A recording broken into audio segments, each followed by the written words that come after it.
చెప్పన్నా. ఈరోజు ఈజీగా సింపుల్గా చేసుకునే మిల్క్ రెసిపీ చేస్తున్నానండి. ఒక ప్యాన్ పెట్టుకొని ఒక 1/2 లీటర్ వరకు పాలు తీసుకున్నానండి. 4 స్పూన్స్ వరకు కార్న్ఫ్లోర్ తీసుకున్నాను. Welcome to my channel. ఈరోజు ఈజీగా సింపుల్గా చేసుకునే మిల్క్ రెసిపీ చేస్తున్నానండి. దీనిలో 1/2 లీటర్ వరకు పాలు తీసుకున్నాను. దాంట్లోనే సరిపడా షుగర్ తీసుకుంటున్నాను. మళ్ళీ 4 స్పూన్స్ వరకు కార్న్ఫ్లోర్ తీసుకున్నానండి. ఉండలు లేకుండా కలుపుకోవాలి. కలుపుకున్న తర్వాత స్టవ్ ఆన్ చేసి ఉండలు లేకుండా మిక్స్ చేసుకోవాలండి. ఉండలు లేకుండా కలుపుకోవాలండి. హై ఫ్లేమ్ టు లో ఫ్లేమ్లో పెట్టుకుంటూ కలపాలి. చక్కగా వస్తుంది. సింపుల్గా చేసుకోవచ్చండి. ఇది చిన్నపిల్లలకి ఇష్టంగా తింటారు. ఇది ఇప్పుడు ఇంట్లో స్వీట్స్ లేనప్పుడు ఈజీగా చేసుకోవచ్చండి. ఇంట్లో ఉన్న ఇంగ్రీడియంట్స్ తోటే చాలా బాగుంటుంది. మా పిల్లలకి ఇదే చేస్తుంటాను నేను. మీరు కూడా ట్రై చేయండి, బాగుంటుంది. ఇప్పుడు ఉండలు లేకుండా కలుపుతూ ఉండాలండి. ఒకసారి మళ్ళీ ఉండలు కట్టకుండా చూస్తూ కలుపుతూ ఉండాలి. ఇది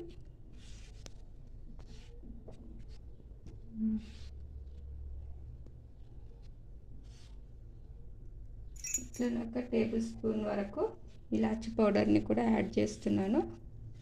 టేస్ట్ బాగుంటుందండి, ఫ్లేవర్ కూడా బాగుంటుంది.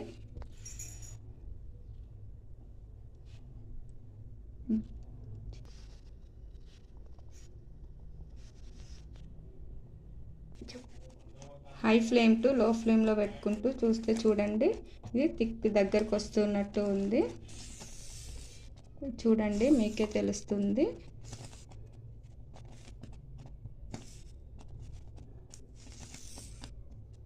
మా పిల్లలైతే చాలా ఇష్టంగా తింటారండి. ఇది ఈజీగా చేసుకోవచ్చు. ఎక్కువ శ్రమ పడాల్సిన పనే ఉండదండి.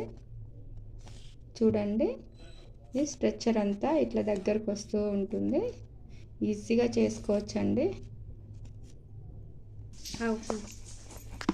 ఒక నెయ్యి రాసుకున్న బౌల్లో ఇట్లా అప్లై చేసుకోవాలండి. గీ అంతా అప్లై చేసుకొని ఆ మిక్చర్ని దీంట్లో వేసుకొని ఒక 1 అవర్ పాటు ఫ్రిడ్జ్లో పెట్టుకోవాలి.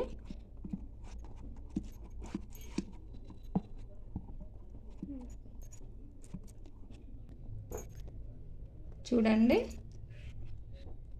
ఇట్లా స్ట్రెచ్చర్ అంతా ఇట్లా దగ్గరకు వస్తుంది.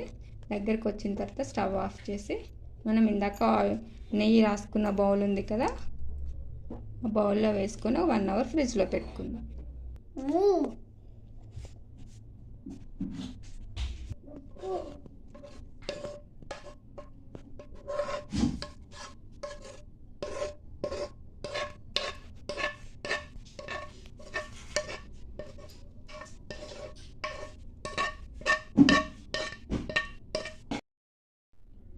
నేనైతే ఈ బాక్స్లో నెయ్యి రాసుకొని బాక్స్లో చేశానండి. మీకు ఏ షేప్ కావాలనుకుంటే అలాంటి బాక్స్లో కూడా పెట్టుకోవచ్చు. 1 అవర్ ఫ్రిడ్జ్లో పెట్టుకోమంటానండి.